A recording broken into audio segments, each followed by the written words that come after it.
What's going on, baseball fans? How you doing? So, some bad news for the Tampa Bay Rays and Nick Anderson. Let's go talk about it. Okay, so some bad news for Nick Anderson and the Rays. He has suffered a partial tear of his elbow ligament, MLB trade rumors writes. The Rays bullpen received terrible news Thursday. Right-hander Nick Anderson suffered a partial tear of his elbow ligament and will likely be out until past the All-Star break. Mark Topkin of the Tampa Bay Times reports surgery has not been recommended at this point. More to come. So, Nick Anderson, this is a big loss. In my opinion, one of the best relievers in all of baseball, easily the best relief pitcher in the Rays bullpen, which to me was going to be what would carry the Rays to the playoffs this year if they were to make a run at the playoffs this year. Losing Blake Snell, losing Charlie Morton this past offseason, that rotation is not as deep. Sure, they added guys like Michael Wacha. They brought back Chris Archer. They brought in Rich Hill. But in my opinion, the bullpen was going to be the bread and butter of this Rays team if they were to get anywhere this year. And Nick Anderson, losing him, this is a big loss, and here's why. If you take a look at the last 2 years, the guy has just been dominant.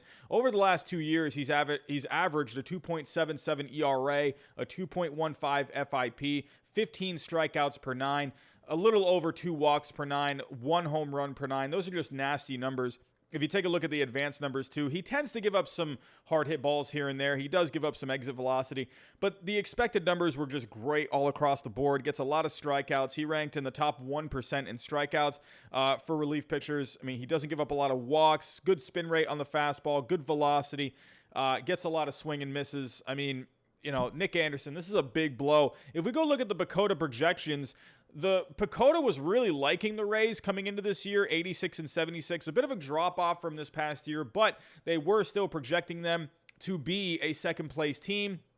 However, Fangraphs, they have updated their projected standings, and now they have the Rays in 4th place, 83 and 79. That does include Nick Anderson not being in the fold. If we go take a look at the Rays bullpen, it is still a very strong bullpen. I mean, yes, you're losing a Nick Anderson, but this is a very strong bullpen still. It's looking like, you're going to have Pete Fairbanks, Diego Castillo, Ryan Thompson, Chaz Rowe. These guys are going to get the majority of the save opportunities. In the end, I think they're going to be fine.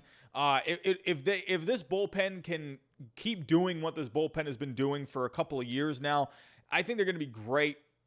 And then if you get Nick Anderson back after the All-Star break, if he comes back fully healthy, I mean, this bullpen is going to be it was already nasty, but if you can get a guy like Nick Anderson back after the All-Star break and this bullpen is already succeeding, this Rays team could end up being really good. And if you take a look at the prospects as well, you do got a guy like a Luis Patino down in the minor leagues.